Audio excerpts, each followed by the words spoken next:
Join Connor Shearer, Associate Director of Building Safety at Centrick, as he talks all things building safety, in line with the Building Safety and Fire Safety Act.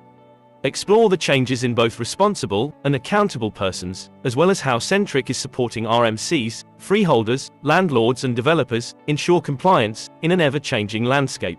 I'm Connor Shearer. I'm Associate Director of Building Safety at Centrick, looking after our building safety and compliant function that operates group-wide. So Centrick are an agent that provide many services. One of the services is our team and department, which is covering the building safety manager role.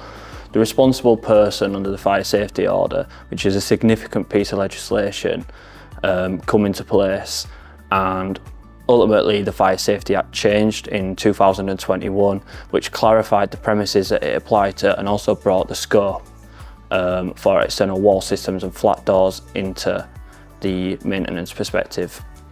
So the Building Safety Act then came in after 7 years later, after the Grenfell tragedy, and that was a recommendation on the report, which is known in the industry as the Hackett report. So the Building Safety Regulator, on the back of them recommendations, has come into place for 18-metre plus buildings, and the managing agent and the building's owner are having to accept responsibility and accountability and improve the safety culture around the management of assets in the UK, primarily England. So the principal accountable person is an area that has come into place on the back of this, and the principal accountable person is the ultimate owner and responsible person for the safety of that building. They cannot delegate their responsibilities, but they can utilise experts such as Centrick to help complete their requirements under the Act. Failure to register was an offence, and that's why last year, by the 1st of October, around 12,500 buildings in England were registered.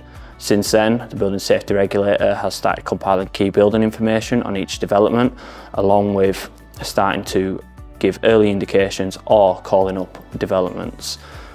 This then means that the building owner, the principal accountable person, must make sure that a building safety case report has been put together for the Building Safety Regulator. At Centrick, we've been doing these ourselves for our clients. We've been putting these together, and we've been using our expertise, both in-house and external, to put these reports together. The idea behind this is that we will put together the risks that are in place. We will make sure that it's all into this report, and that this report is something that will be reviewed by the regulator later down the line. Furthermore, the Building Safety Regulator are responsible for new builds in England that are above 18 metres, and to do this they've put in the 3 gateways that they'll complete.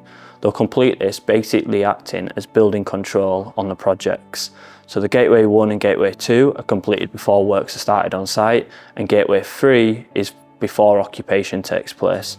The aim is to make sure that the building safety risks that are on site have been reviewed, have been mitigated, and that the responsible person moving forward will be able to manage them risks appropriately. The risks are fundamentally around fire spread and structural collapse. Building owner now needs to present that they've identified all the risk and mitigating measures that exist on these buildings, and to do this they're putting in safety case reports. Safety case reports, along with resident engagement strategies, are something that the principal accountable person must develop. Building safety case reports are basically built around the data that we should already hold as a managing agent. So that's that golden thread of information that has to continue in the lifespan of the building. By utilising this existing data and the golden thread, we can ensure the building is safe to occupy, and we're also able to complete a gap analysis on the documents that are missing. So when we're looking at fire safety and fire spread, and we're also looking at the structural safety, we're able to look at the age of the building. We're able to determine if we should be going out and getting further reports to help develop that safety case. During this, we'll also develop a resident engagement strategy. The idea of this strategy is to make sure that we are giving the information to the residents who actually live on site, and that they'll know how their building operates in an emergency, but also what information they need to stay safe in their homes. We will then compile this along with a mandatory occurrence report and process, and we'll share this to the Building Safety Regulator. The Building Safety Regulator at the minute is working through tranches, and these tranches will be the buildings that are called up, and they're basing that based on the key building information, which will then determine how high priority they see them buildings. This process does cost money. And that means that ultimately, if you're a BTR operator or you're a leasehold freeholder, you will have costs to meet. These costs are covered under the Act and will primarily come from the service charge or from clients' budgets.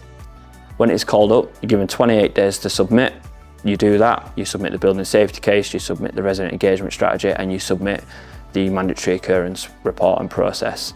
Once you've got that submitted, the building safety regulator will then assess, and if they're satisfied, they'll issue an assessment certificate, which you'll then display in your lobbies, which gives residents on site the peace and comfort that the building is being appropriately managed.